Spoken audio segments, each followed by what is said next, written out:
Ask Rabbit, and I will be your host for this evening, as I am for every evening that we do this event thus far. I'm so excited to have you all here today. I'm also noticing that everybody's like a little bit sketched out about the front of the audience. And sometimes or another, you just gotta inch forward a bit, and you gotta say to life, I'm ready. So, if anybody would like to scooch forward just a touch, give our performers somebody to perform for. You know, I might even sit over there. I put my coat there. I'm all ready to sit down with you guys. That's my coat. Thank you so much, you guys. It really does matter when you have faces to speak to instead of fuzzy, blurry people back there to try to talk to. Again, we are here for the Story in Verse open mic, in which you are able to share your poetry, your spoken word, your prose, your storytelling, and anything else in between. I am always saying that I'll roll this carpet right up if somebody wants to tap dance. No one has done it yet, and I'm still saying it just in case. Tonight, our theme is the here and now. You guys are able to interpret that in any way, shape, or form. So I'm just going to go through some of the fuzzy guidelines. Those of you who are just joining us, welcome if you are.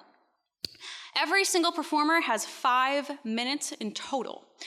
Now, you're going to get up on this stage. You can share information about yourself. You can tell us about your Instagram. You can tell us about your latest book. But that also is a part of that 5 minutes. First performer of the evening, on the please circle the type of piece you'll be sharing, said, they wrote a new area, and it says, theater. And then they said, and anything else you'd like us to know about you, I'm obsessed with Has Been Hotel, with a face that's like this. Please give a very warm welcome to Puck. Puck, come on up.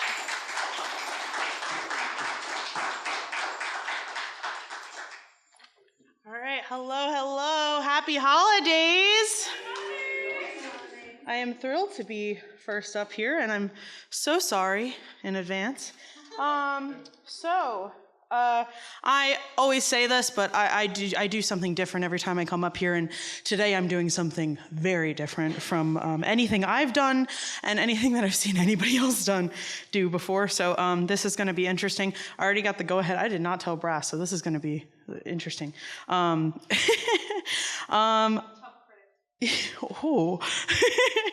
All right, so I'm just going to go for it. Be forewarned, there's a little bit of existential dread in here, so just strap in.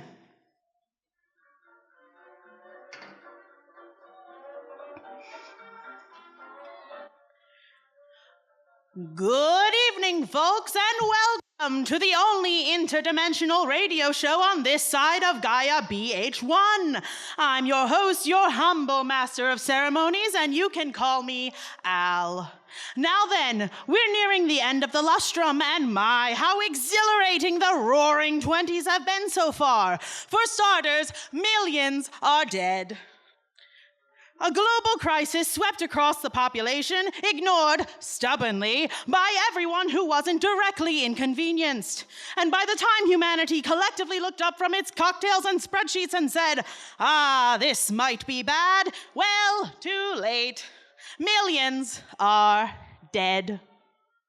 But never you worry, dear listeners, because look, we have money now. Well, some people do. The ones at the top, of course, and with trickle-down economics being the proud backbone of this glittering little society, who cares if a few poor people are dying quietly on the streets, from starvation, from thirst, from any of the other inconvenient things guaranteed by, Article 25 of the Universal Declaration of Human Rights? If the rich are happy, we're happy, right? Right! And if you doubt me, just feast your eyes on the endless parade of shiny distractions laid lovingly at your feet. Clubs, drugs, sex, entertainment. Keep dancing, keep drinking, and most importantly, keep on listening to your dear old Uncle Al. Because when the world starts burning, what do?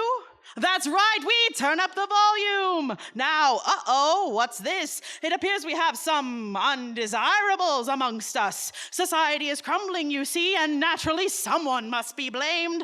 Not the wealthy, no, shh. They donate to charity. They attend galas. They smile for the cameras. No, we need someone else. Because let's be honest, dear listeners, we're terrified. And when people are afraid, they look for someone to point at. Which brings us neatly to a word from our sponsor. Join the ranks today to protect your family and prove you're a good person. If you don't support us, you're a terrorist and a traitor. We will bring you down. This is not a test. Charming, folks! I'm sure I don't need to tell you who sent that one in, but it's fine. The world may be on fire, society may be crumbling, but entropy is such a funny little thing, isn't it? Who cares if a few people burn? They don't matter. We will rise from the ashes. We will triumph. We will make Earth great again. Sound familiar? It should. And if it doesn't, oh, dear listeners, I implore you to get your head out of your own. This broadcast has been permanently removed from the air. You will now disregard everything that has been said. Failure to disregard this broadcast will result in punishment to the highest degree. Thank you for listening to 88.8 HANR, Here and Now Radio.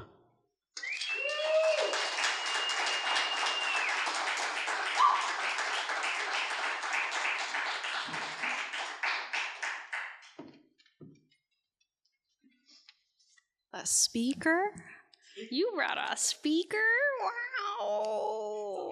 No, I was like, for a minute there, I was like, where's that sound coming from? What is that sound? All right, our next performer would like us to know that they are from the Philadelphia area, here to share some poems. Please give a very warm welcome to the Flowing Poet. Nope.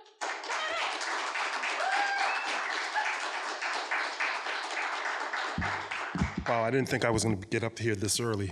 Happy holidays, everyone.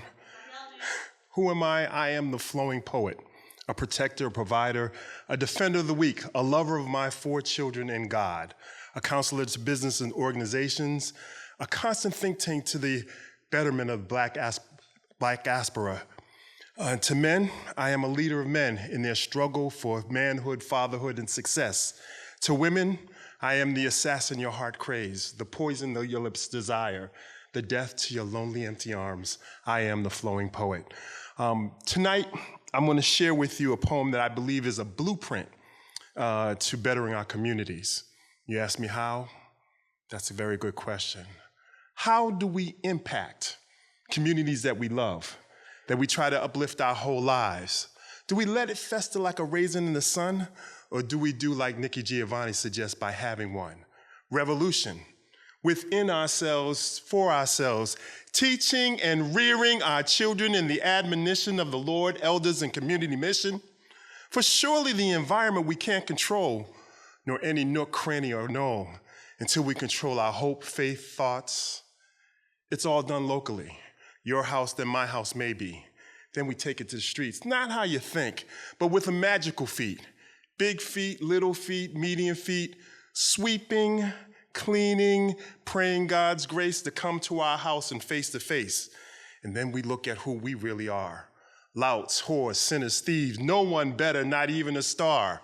Now that's out the way we can face the world, talk to the gangs and protect our baby boys and girls. You see, a kingdom has to be fought for one family at a time, arm in arm, block by block, and then we abhor the negativity to our young. Clean up the schools and all the dung. Track the money from its source. Who's getting paid to keep the youth off course? Let me say that again. Track the money from its source. Who's getting paid to keep the youth off course? Build our principals, teachers, staff, and pupils up. Give them what they need that's not corrupt. A dash of truth. It's not going to be easy. A pinch of hope, it's not much, but really. A teaspoon of faith that metabolizes into a tablespoon of action that seizes, a cupful of smarts that pulls down mountains, that let our communities flourish like fountains. First one day and then the next. Unfortunately, there's gonna be some people that are gonna be really vexed. So now we wash, rinse, and recycle. We go back home and restart the cycle. Tell everyone on our street and household, do not mutilate, spindle, nor fold. Because the mission's not over to change our community. We just have to put a brand new armor of tranquility. Because we're not gonna slow, hold, nor stop. There's no relenting unless we allot those who would trash us a victory, and we lay down our burdens and admit defeat to the enemy. It'll be a cold day in hell for our sad, sorry, slothful ways that we don't stand up in the chaos and the haze. But in the midst of calamity, we become warriors, not knights in shining armor, but ones who shine with truth, righteousness, and honor. And those who are young that follow become strong men and women that we show how to become husbands and wives, unselfish, bold, confident, and wise, spawning a generation that's committed, willing to address their faults, admit it, being the best of who we are and will be. Now you multiply that 100 times in this universe and city. With a bachelor degree in hard knocks and a PhD in unity that rocks, the change we want to be, the well-adjusted human family. Poem.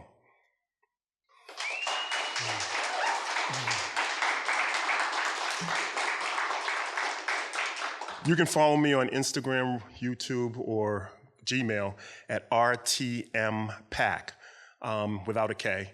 That's Reaching the Mountaintop Political Action Committee. That's the acronym. Thank you.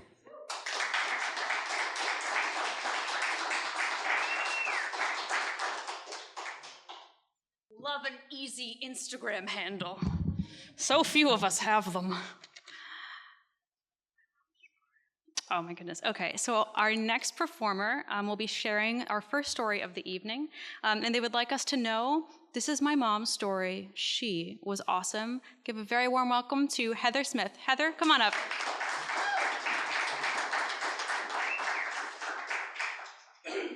Good evening, I'm Heather Smith, and tonight I'll be sharing excerpts from an 80-year-old Christmas story that my mother, Professor of English Anita Moss, wrote. I have brought copies of the full story for anyone that's interested on the back table.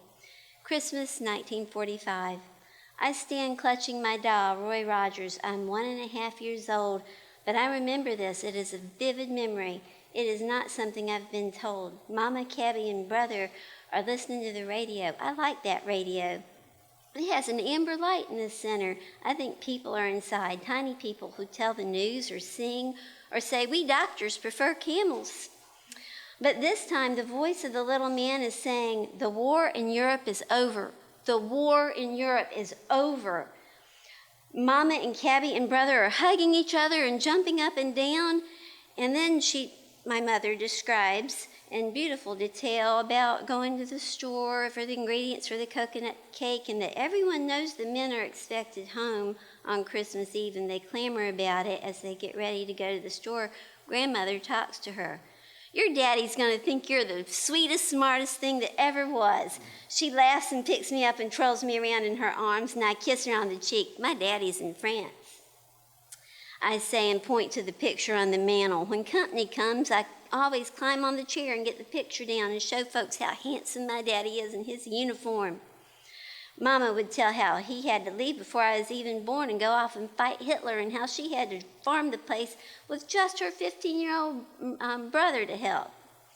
She was determined to save every penny the government sent and make the crop just as if Daddy were there.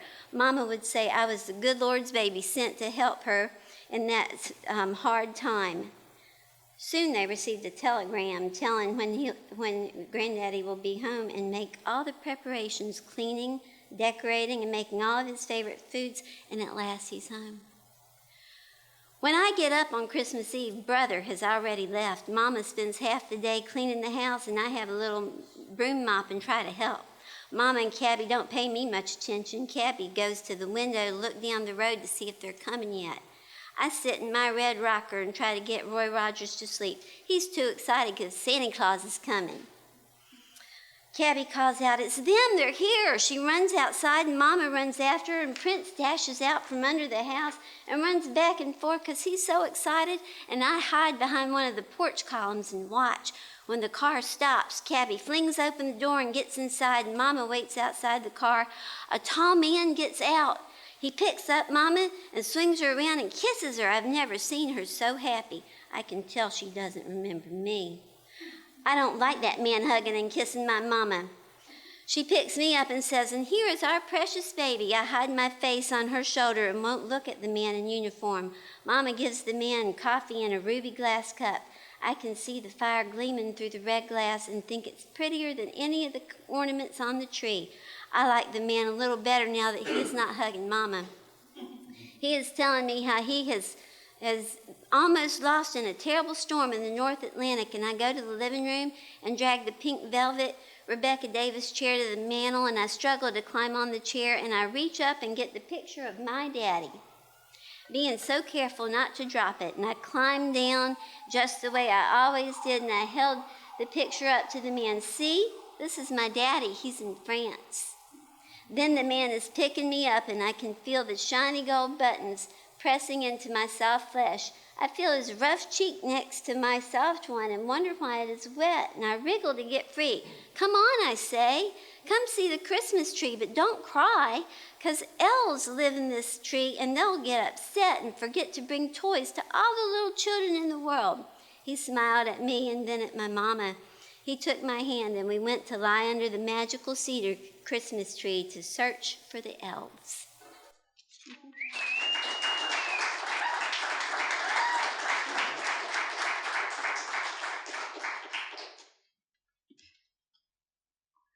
All right, so another little thing that we like to do here at Story in Verse, as hopefully you guys all saw, is we have micro stories for those of you who don't want to perform, you don't want to deal with getting up on the stand, you can still write a 1 to 2 sentence micro story in your absolute most impeccable handwriting that you got, and then you can give it to me, and I'll read it aloud, and you don't have to do anything, but you're still like a part of it.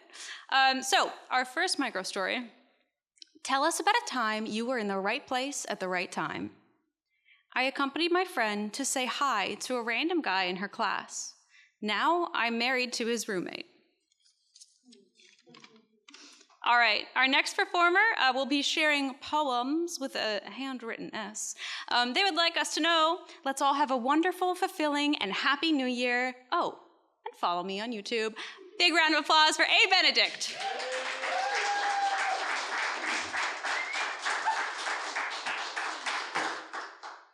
May I lower this? Let's hear for brass, everybody. Come on. And Melissa in the back there. Melissa, who makes this happen, and Fiona. So reflection is both here and now, right? And the definition of reflection is basically, from a mental perspective, mental standpoint, is the process of pausing to think deeply about your actions, feelings, or experiences so you could gain insight and learn, basically. Sometimes reflection could be painful. It could be very bittersweet. It could also be sublime. So I'm going to read 3 poems that all have to do with reflection tonight. The first one basically is reflection from fantasy to realism. The second poem is painful reflection that helps build endurance and resilience. And the third poem I'm going to read is reflection based on creating what I like to call that warm feeling. So the first poem is called Through the Looking Glass.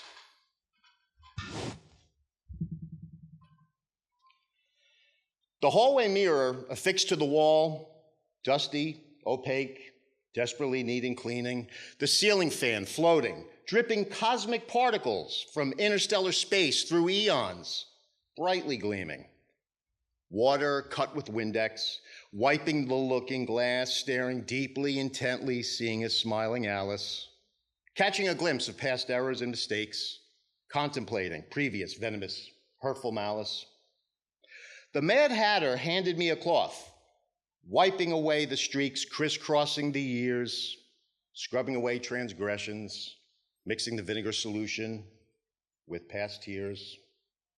Pristine and clean, the mirror shining with clarity, wandering through Wonderland and its wondrous dimensions, going back even further to the days before adulthood, recasting, reinventing my first impressions. Thank you.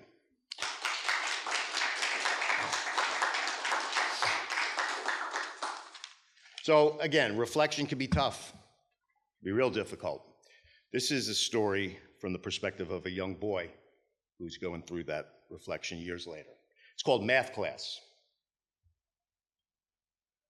A young boy piled under a tower of eraser crumbs, trying to dig himself out with a number 2 Ticonderoga pencil, shoveling through addition and subtraction, division of his brain multiplied by fear of failure, fear of his father, fear of being laughed at in tomorrow's math class.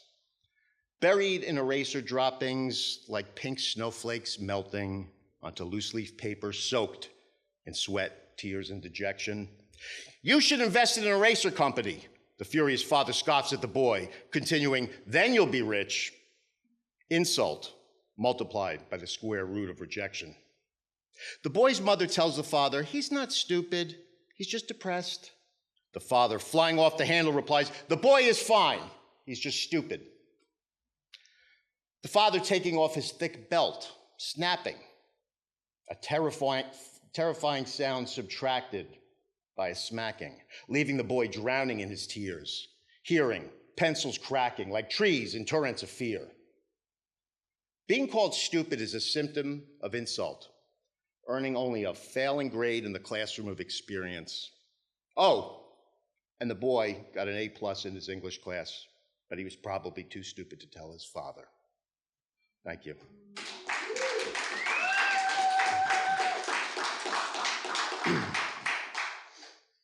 And the last bit of reflection is for the holiday season. Let's all reflect on the holiday season. It's called Holiday Spirits. Walking through the small, historic, festooned town, littered and lined with Georgian period clapboard homes, glittered in lights, wreaths, and bows of holly, feeling more like George Bailey in Bedford Falls.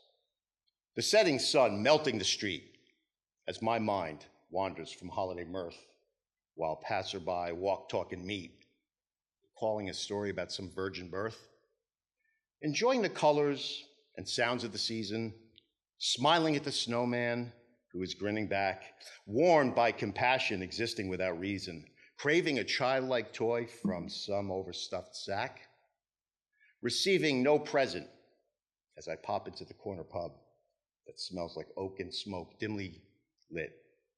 The pour from Johnny Walker warms me while I leaf through a book of Oscar Wilde's wit. Always take the corner seat at the bar with the best view of the broad bay window, gazing at life going by me, the past cast at sunset's phenomenal afterglow. Still seeing the passerby smiling, bringing a smile to my unshaven face, sitting, straddling my corner seat at the bar, watching life itself passing by at its own perfect pace. You guys are the best. Thank you.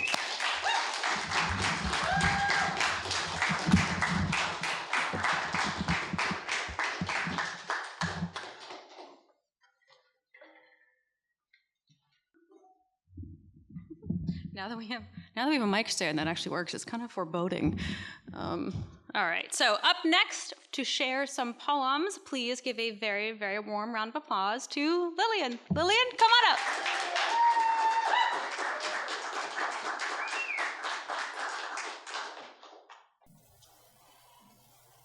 I took the topic for this month seriously, and in the last 48 hours thought about something that I could share that was in reality here and now for me.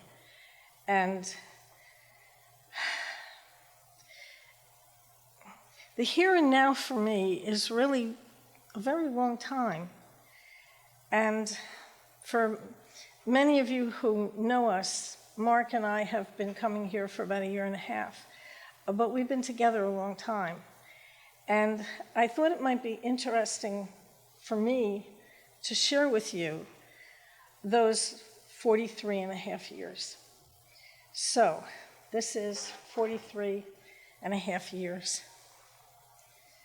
When we were able to travel, we saw the world through the eyes of youth and devoured experiences like they were gumdrops. We explored each other with excitement and delight, never considering when we could no longer feel the sensuousness of our fingertips. Moment by moment, decades passed.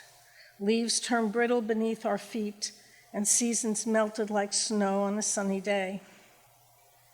Then, as his hair turned white and my bones grew brittle, we discovered that the greatest journey was when we watched a movie at home and held hands.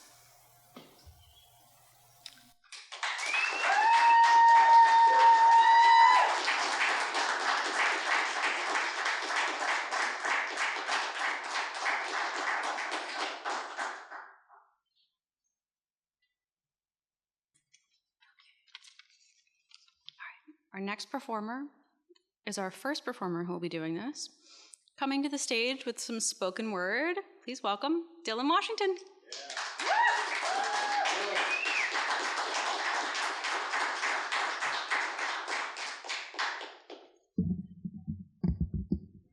All right, what's going on? So I've been coming here for a year. First time was last December, so it's been really great. So thanks. All right, so with the theme here and now, I have a science fiction tribute piece, couple rhymes about from different movies, films, books I like, and it's like goes with here and now because those authors, artists, they weren't talking about the future. They're really reflecting about now, and it's just called Science. Pharaoh dreams, the Pharaoh machines, permanent fiends for pyramid schemes. Seems you made it to the futurological Congress, where technological progress hides their diabolical conquest, scary like bomb threats and duck-and-cover nonsense. Best you pick your seat. Up first, some technical geeks, followed by social media creeps, all for the electric sheep. Sheesh. It gets trippy, dick. Americana, like a can of Ubik. Left, right, take your pick, no matter what, still stuck in the matrix. Felt the pressure even as a kid. Like Jensen, I never asked for this. Flipped the script, turned activist. Modern day hippie, just hacking shit. Happiest, busting down the pod bay doors. Challenging gimmicks that make the poor stay poor. Violence and hate again, I stay bored. When genuine human actions always say more. Not gonna bend just to be a bestseller. My love transcends space and time like Interstellar. Not smooth talking like those fellas, just moonwalking away from the Omelas. All right, thank you.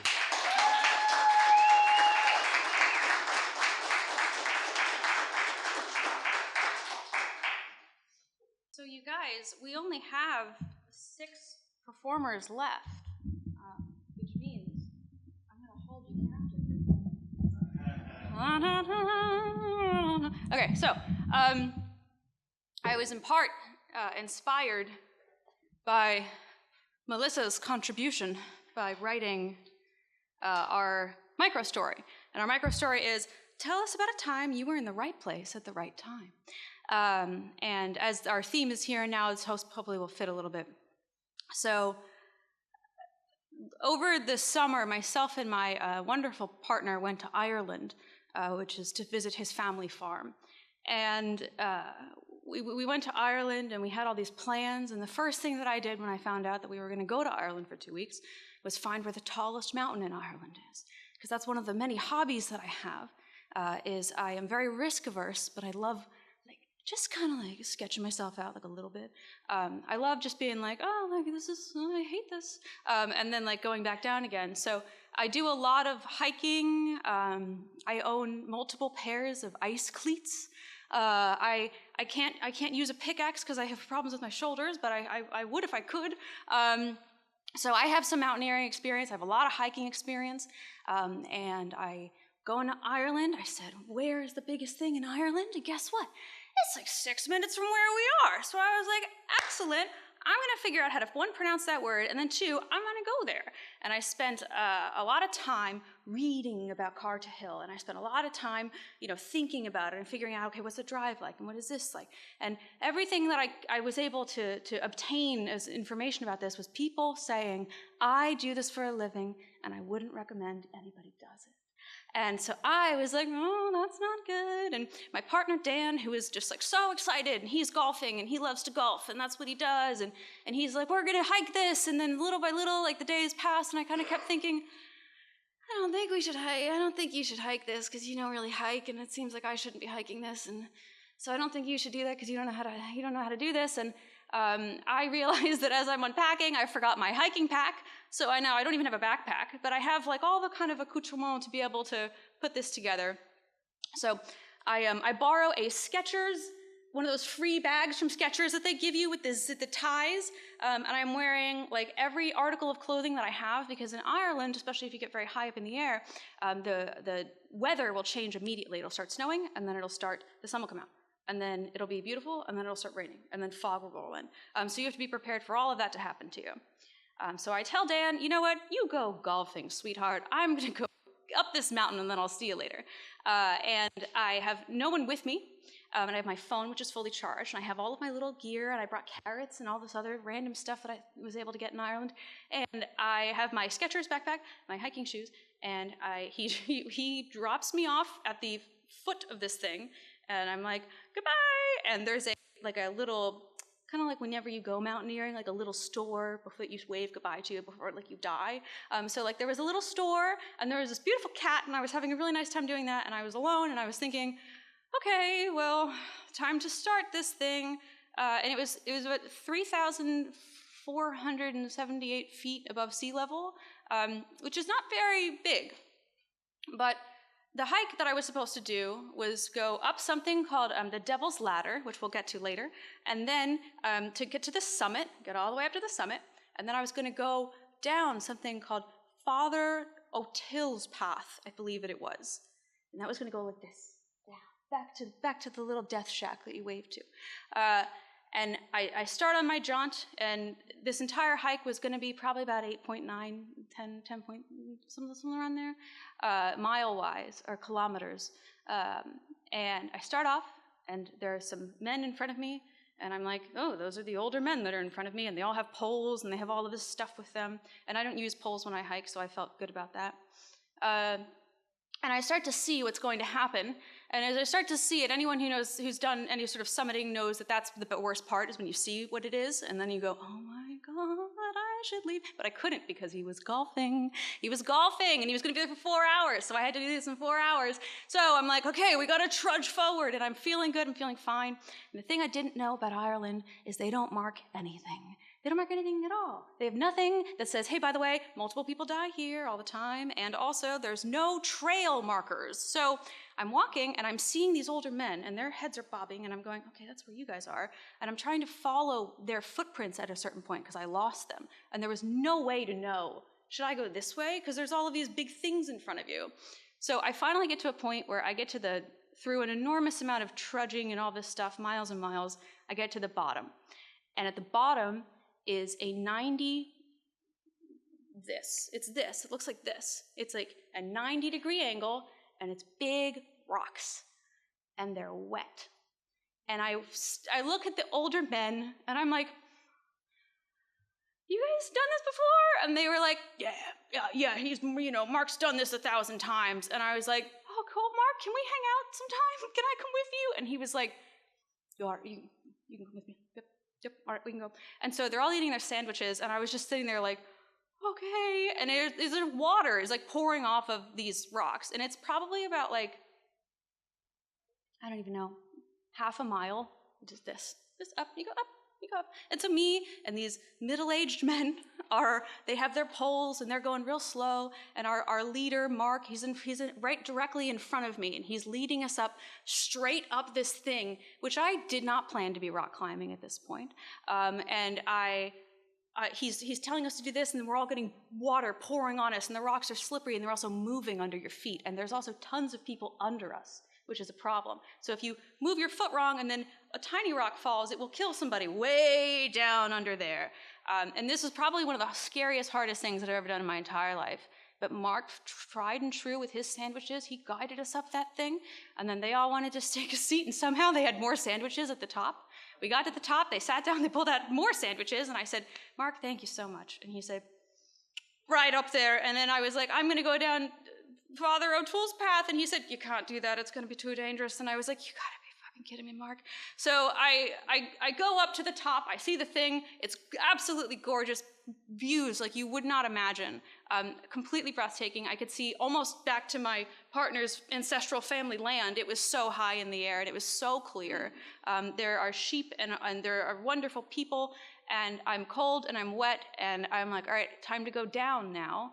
And apparently I can't go down the way I came, so now I have to go to a different mountaintop. I had to hike to a different mountaintop. I had to do a different summit to be able to leave. And as I'm getting back down this slippery rock stuff, I see Mark, and I said, hey, Mark, thanks so much. And he said, yeah, well, I have about a month left. And I went, month left for what, Mark? And he said, till I get my my mountain climbing expedition license in Ireland. And I was like, oh, you're a professional mountain climbing expedition Irish person? And he said, yep, I've been doing it for 23 years, and I'm just about to become licensed, and I'll be leading people up here and all over the place. And I was just like, oh, that's crazy, because I had no idea what I was doing, Mark, and I just trusted you, and you do this for a living. And he was like, not yet, next month. And I was like, oh, right. So I'll tell you, sometimes it really does pay off to put yourself in positions where, you're like, I have no idea what's going on. And then every so often, the universe will send you a beautiful little person with a fantastic accent who is going to become an expedition leader in a month. So that's my here and now story. I probably went over time. All right, up next to the mic, we have somebody who is glad to be here, and it is also their first time. Please give a very warm welcome to Mark S. Mark, come on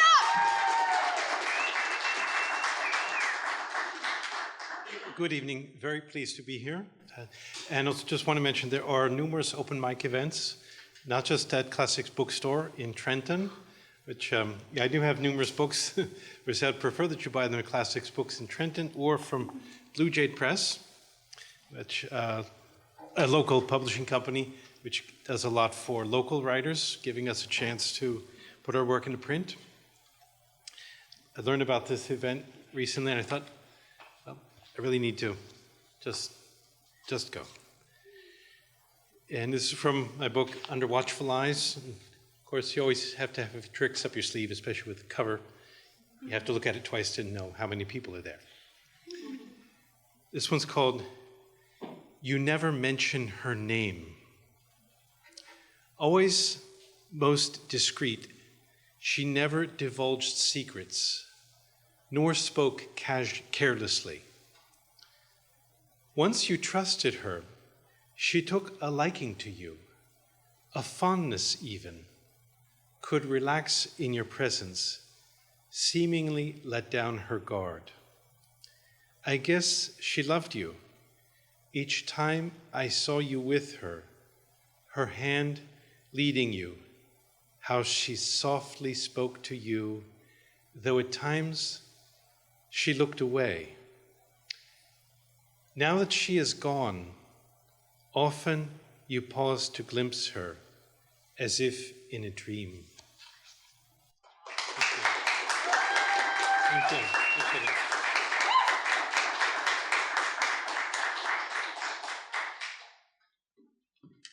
For those of you that haven't had a chance to go to Classic Books in Trenton, that's actually my normal haunt.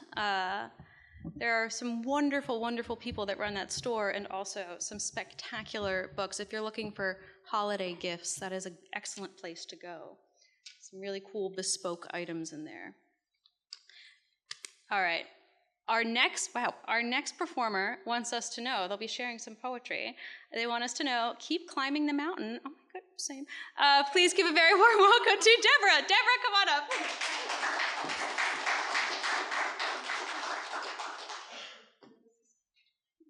Hi, everybody. Hear me all right? Okay, so I love the concept of the here and now. There's no past, there's no future, you just exist in the moment. And the moment is what's important, and you take these moments and you put them in your heart, and you carry them with you as you go forward in life.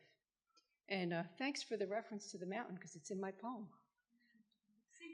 Sometimes you are at the top of the mountain. Sometimes you go down into the valley for a little bit, but you always keep climbing up that mountain. So this is a little poem that I wrote, and I'm sorry, it is in Italian, and I'll also read it in English. So here we go. It's called Vivo il momento. Vivo il momento e il momento è mio. Prendo questi momenti e li tengo con disperazione e forza mentre cammino alla ricerca della luce. Vado dalla montagna alla valle per affrontare le mie paure e i miei sogni, e dove sono intrappolato dalle mie insicurezze in un mondo di blu. E quando il sogno è finito e l'ansia vola via, salgo passo dopo passo per tornare sulla strada della vita, seguendo il mio cuore fino alla cima della montagna, per guardare la bellezza del mondo ai miei piedi e di nuovo abbraccio il momento, perché il momento è mio.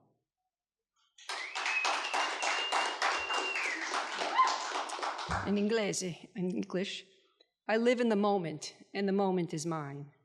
I take these moments and hold them with desperation and strength as I walk in search of the light. I go from the mountain to the valley to face my fears and my dreams, and where I am trapped by my insecurities in a world of blue. And when the dream is over and the anxiety flies away, I climb step by step to return to the road of life, following my heart to the top of the mountain to look at the beauty of the world at my feet. And again, I embrace the moment because the moment is mine.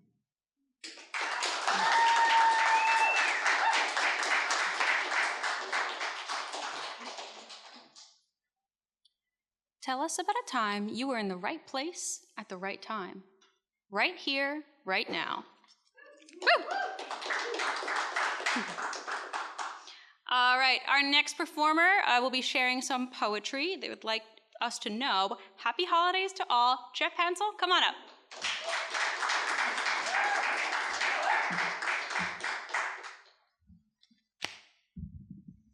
Hi. I had forgotten what the theme was for this evening, and well, thank you for the forgiveness. The poems I'm going to read is from a journal I found when I first seriously started writing poetry just over 3 years ago. And it was a very dark time in my life.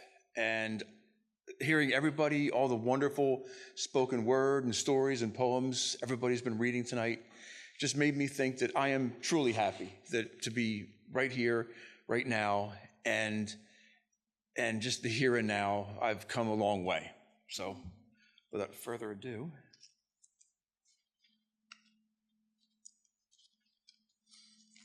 This first poem is called Harvest Time.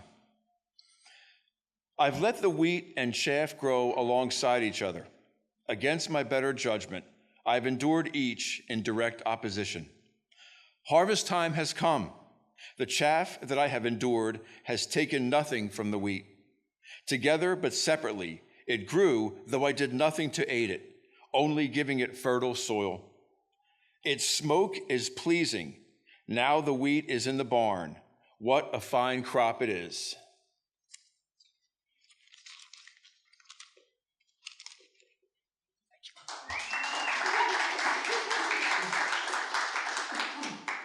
And these next two poems, the first one's called Flower.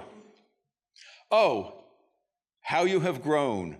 A seed gave its life for you, honoring, just be. This next one's called Lovers. Two souls in a meadow, each frolicking alone, unaware they are alone. Two souls in a meadow, each frolicking alone. They meet in the meadow, a home, a home.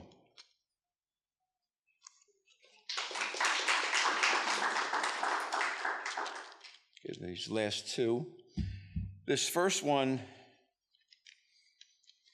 is, back when this happened, I was so glad to be in that here and now. It's called The Day We Met. I can't stop thinking about the day we met. Still a boy, not quite a man, not just yet. You opened your heart to me, no longer on my own. My life changed forever on the day we met.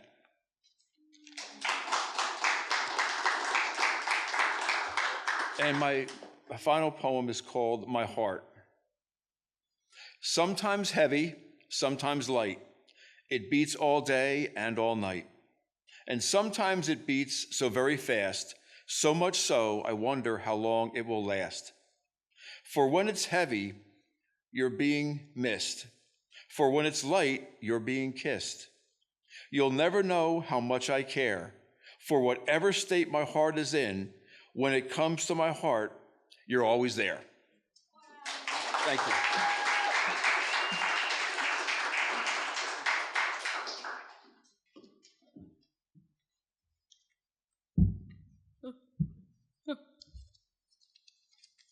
Well, we'll do this one. Tell us about a time you were in the right place at the right time. When my wife's aunt was choking and I went into auto response and helped her.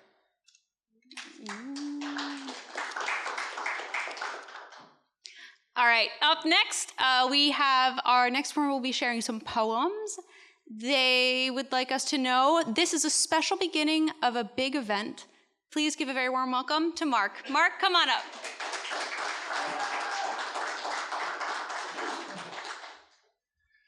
Hello all, I hope you're finding some joy in the winter. I'm going to try and do this without blubbering like an idiot because I really want you to hear the words. Lillian Kafrida is my muse, my soulmate, my intimate, my friend, my wife, and her birthday is December 25th. So to me, there's been no greater Christmas gift. And this coming Christmas, next week, is a milestone birthday. And Lillian, this is my gift to you.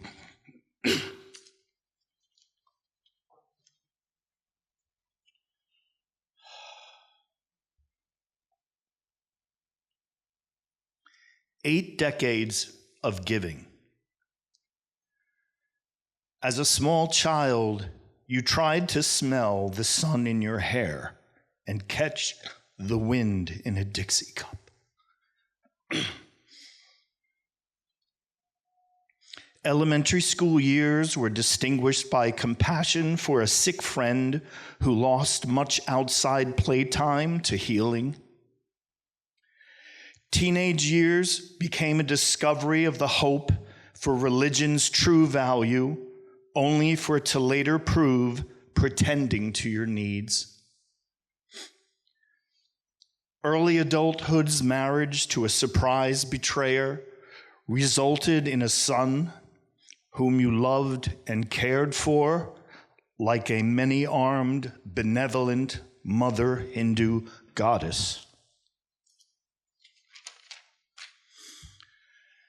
Teaching is your calling, and young souls found their broken child wings mended and flight ready under your care. In a new marriage,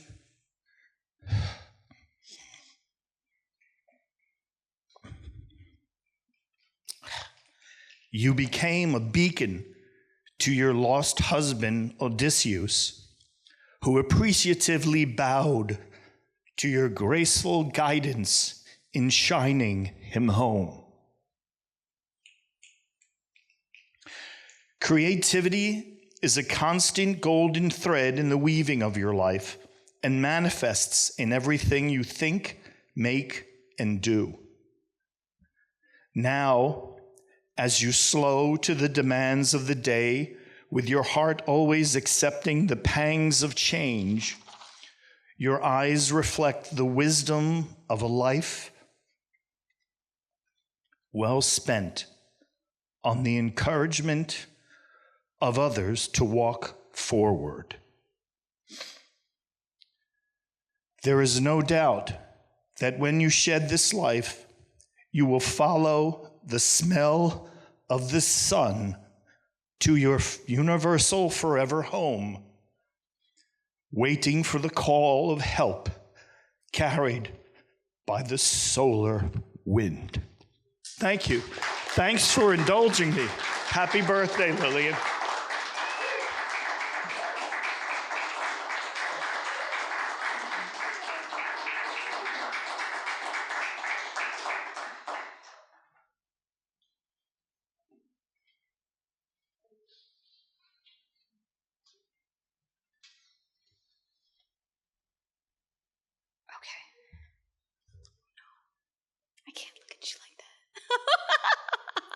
Okay, we're gonna get it together in 3, 2, 1.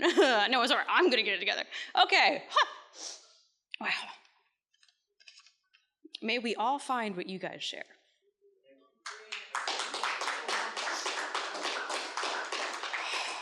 Okay, all right. Up next, we have some poetry and song. Our next performer has been writing poetry since January and turning it into music now. Please give a very, very warm welcome to Karen Humphrey. Karen, come on up.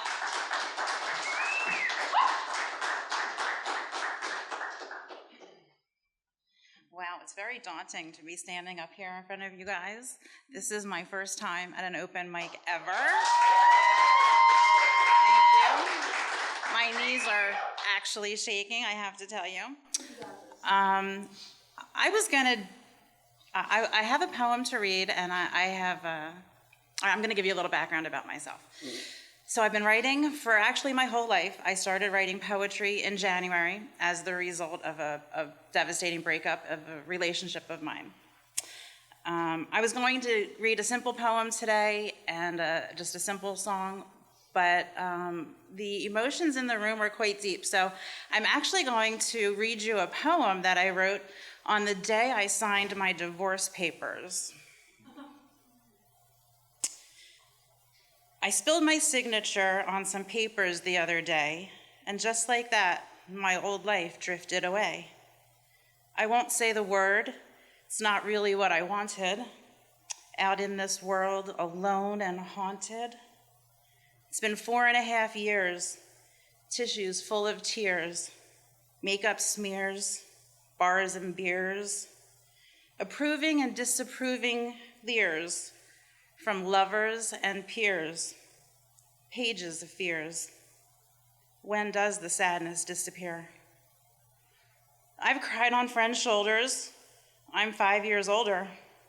My heart is colder. My first future over. It's a bitter pill to take. I think to myself as I grin. Am I really sitting across the table, eating breakfast with him? It's hard to remember that we're not married as we talk about our babies that I carried and how we never wanted it this way and how in each other's lives we will stay. He tells me I'm beautiful and I have a great smile. He assures me that I'll only be single for a little while. He wants me to be happy, safe, and secure. I can't be bothered looking for that anymore. He tells me I look like I need a hug, tears streaming down my face, unmistakable. The last words I am able to say to him are, please no, I am breakable.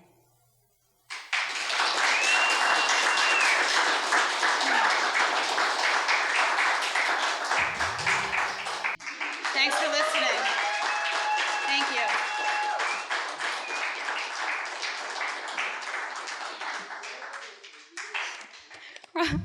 We're all getting the crying out before the holiday season. We're getting ready. And the Bluetooth speakers, yeah. All right, guys. Up next, we have yet another storyteller. They would like us to know, loving this journey. Please give a very, very warm round of applause for John. John, come on up.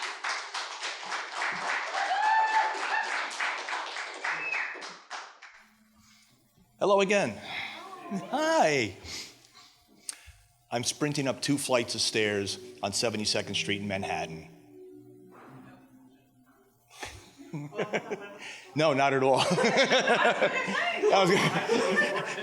I was being called away.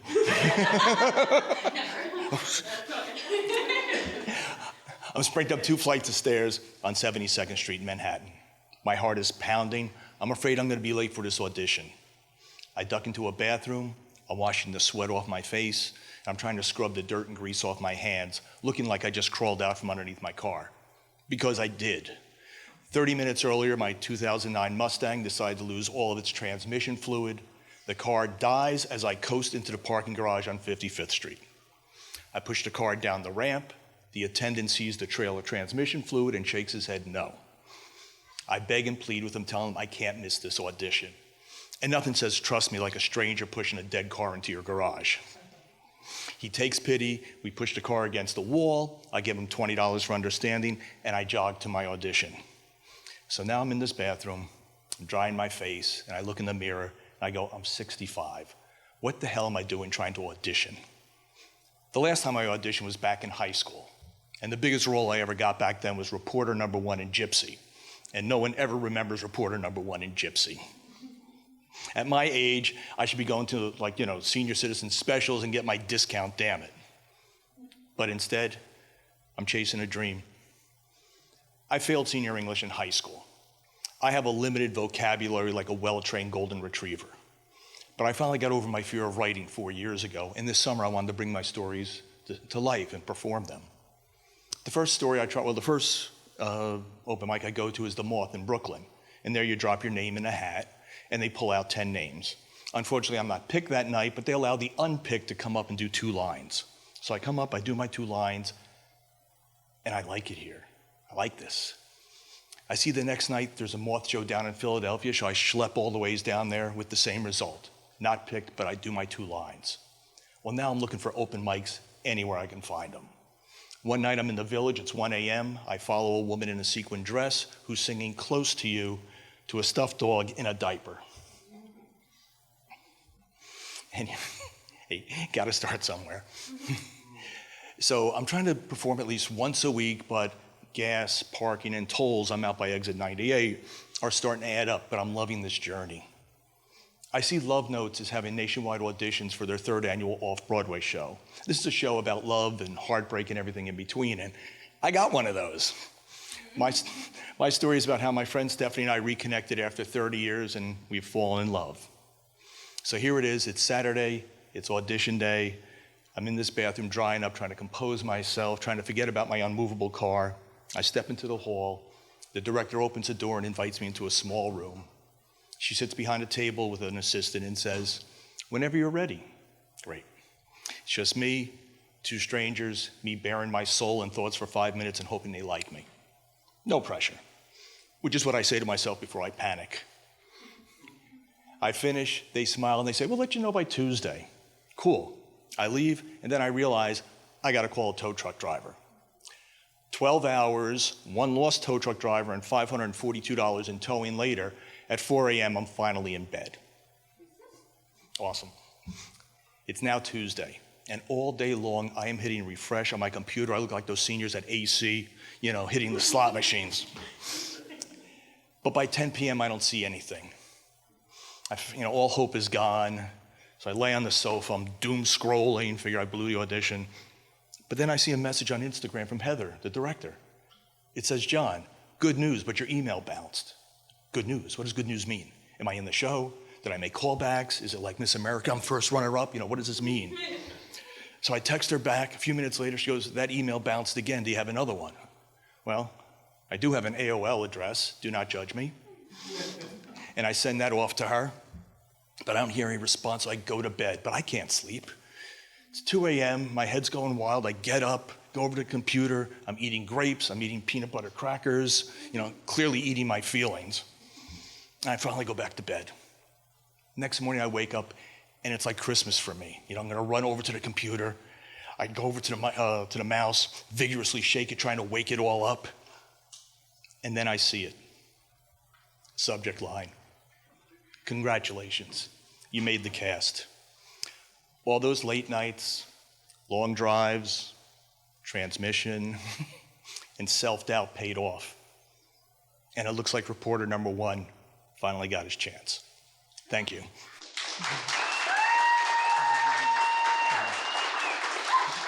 Okay, and a little self-promotion. The Love Note show will be on Valentine's Day. It's at Symphony Space on Broadway and 95th. There's shows for 2, 5, and 8. If you can't make it that day, there's a live stream at 8 p.m. You can find it all on heatherchristiebooks.com. And if you order before December 31st, use the code EARLYBIRD, 25% off, kids. So, thank you.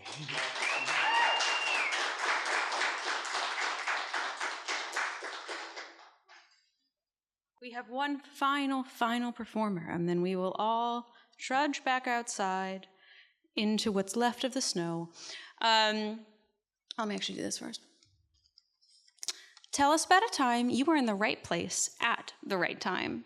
The time I took a leap to stop living in the shadows and give life the best part of me, my light.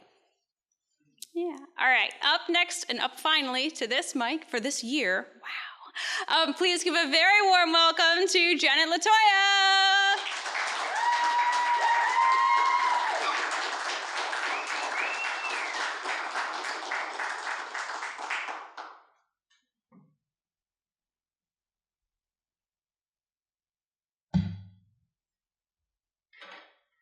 Some nights I don't know what time it is. I'm torn between a dream and a nightmare while walking to my car in the morning. Before the moon pokes its head through the sky, past mornings, more than I can remember or count without having to start from the beginning, I just don't remember. How many mornings I woke up in a panic, in sadness, in passion, in a nervous wreck. Where was I again? How bad do you want it? Bad enough to fight for it, I ask myself. Creatively enough, I write in hopes that these words will take wings in the present, speaking life into fruition. If I didn't have poetry, I don't think I would have survived this moment. Not physically, but in every other state of being alive that is possible. I no longer wish to write poems that make people go wow. As in wind over wind, I prefer to write poems now that make people go, God, I need you. Because what's more worthwhile than deliverance? Deliverance is a state of being freed or rescued from another existing state where suffering once lied. Did you know that God really means grace over desires? So anytime that I say God, He's already at my rescue before I move on to the next part of the sentence, like, God, I really do need you. God, are you on your way? God, what time do I have to call you back? God, do you have a minute? God, do I have your permission to ask you another question? God, did you really mean it when you said that your will was more perfect than mine, and that your thoughts are not like my thoughts, and that your ways are not like my ways? The evening hours can be a drag or a toss. At night, we get a break, but I'm thinking, how much freedom do we ever really have if we are constantly in pursuit of happiness, but never quite get there?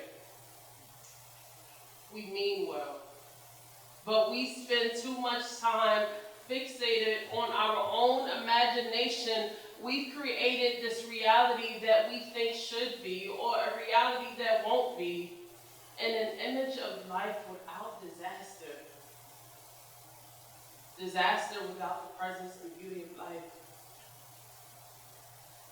It took me less than 5 minutes to write about imagination of tonight. And me sitting here reciting a heartbeat, I made a poem for you. Some nights I don't know what time it is. But tonight, I'm confident that if you hold on to God's plan, your fight, my fight, your dreams, and a positive outlet, I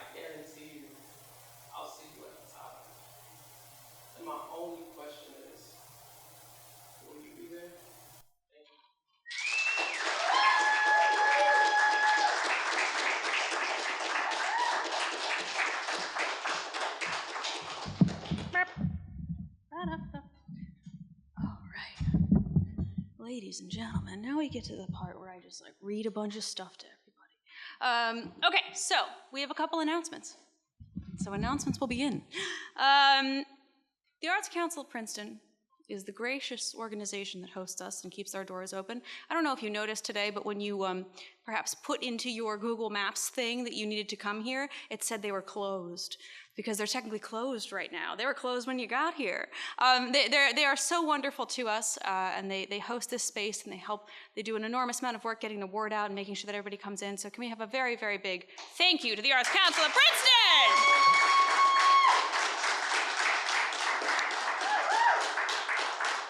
And speaking the praises of the Arts Council of Princeton, the Arts Council of Princeton also does an enormous amount of work throughout the year to support local artists and producers, makers.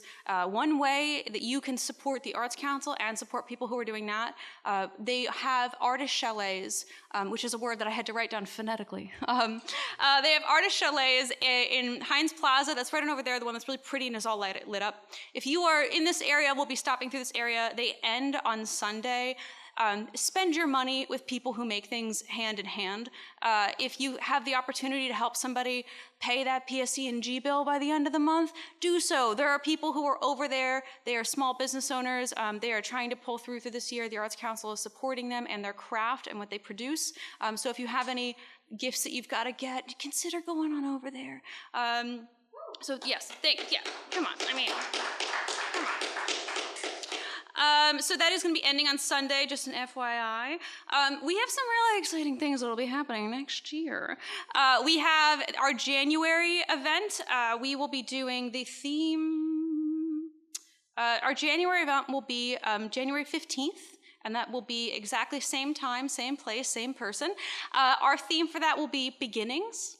So beginnings, however you would like to take that theme, you can take it. I don't care. Don't take it. I don't care. I'll be here. You can do whatever you want. So we've got beginnings for January. And then what you really, really need to pay attention to is February 19th in this building. We're going to be doing something kind of crazy. Story and Verse is turning 6 years old. Woo! I know. I'm giving away my age. So Story and Verse is turning 6 years old, and guess what? We didn't celebrate for the 5th year anniversary, so we're doing it for 6. Our theme, we believe, will be ta-da, ta-da, and we are doing, for that specific event, a tiny party. Have a tiny party. You can wear your party wear, or we're gonna do do you have nowhere to wear that thing in that closet? Bring it out. So that means that if I'm going to be wearing like a full-blown ball gown if I can fit into it, and if I hope we have a scuba diver here somewhere, perhaps a tuxedo, perhaps somebody who's in some weird Halloween costume. So that's going to be February 19th. Our theme is ta-da. That's the same time, same time as always. Yeah, we're always going to be here at 7 o'clock. And then more news to be announced. It has been an absolute pleasure to be here with you guys, to laugh with you, to cry with you, to empathize, and to be in community with you all. I am so grateful to you, and also to the listeners who come here just to absorb. We are nothing without those who don't want to listen. So peace and blessings to all of you. I hope you have a wonderful new year, and thank you so, so much.